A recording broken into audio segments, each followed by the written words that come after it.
दोस्त भारत और श्रीलंकार मजत हुआ तीनिखन t20 खेलर तृतीयखन खेल राजकोटर सौराष्ट्र क्रिकेट एसोसिएशन स्टेडियमत अनुष्ठित হৈছিল।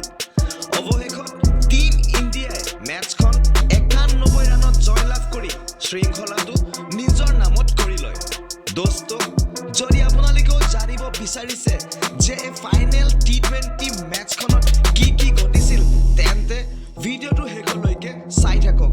লগতে ভিডিওটো লাইক কৰক, চেনেলটো সাবস্ক্ৰাইব কৰক, বেল আইকনটো টিপক আৰু নটিফিকেশন অলত ক্লিক কৰিবলৈ নাপাহৰিব।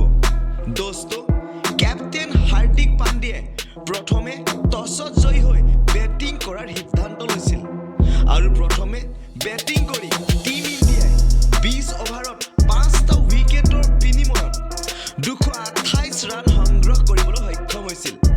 ইয়াৰে প্ৰত্যুত্তৰত শ্ৰীলংকান টিমটোৱে 16.4 ओभारতে 137 ৰান কৰি অল আউট হৈ যায়।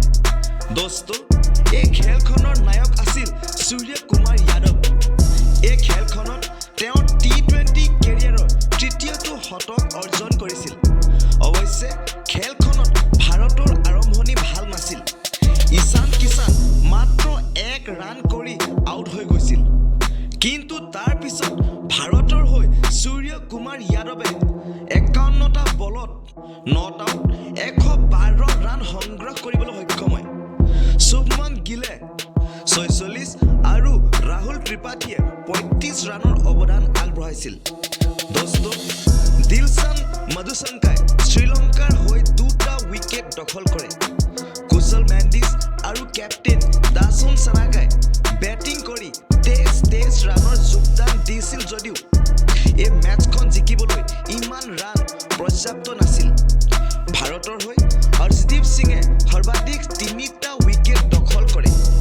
লগতে হাৰ্দিক পাণ্ডিয়া, উমৰান মালিক আৰু যুজৱেন্দ্ৰ চেহলেও 2টাকৈ সফলতা লাভ কৰিছিল। অক্ষৰ পটেলে তেওঁৰ নামত 1টা উইকেট দখল কৰে। সূৰ্য কুমাৰ যাদৱক মেন অফ দ্য মেচ আৰু অক্ষৰ পটেলক প্লেয়াৰ অফ দ্য সিৰিজ হিচাপে ঘোষণা কৰা হৈছিল। दोस्त t20 খেল এতিয়া শেষ হৈছে, কিন্তু তাৰ লগে লগে আকৌ দুয়োটা দলৰ মাজত 3খন ওৱান ডে খেলৰ এটা শৃংখলা বাকী আছে। প্ৰথমখন মেচ 10 জানুৱাৰীত গুৱাহাটীত, দ্বিতীয়খন খেল 12 জানুৱাৰীত কলকাতাৰ ইডেন গাৰ্ডেনত আৰু শৃংখলাটোৰ অন্তিমখন খেল 15 জানুৱাৰীত তিৰুৱনন্তপুৰমত অনুষ্ঠিত হ'ব।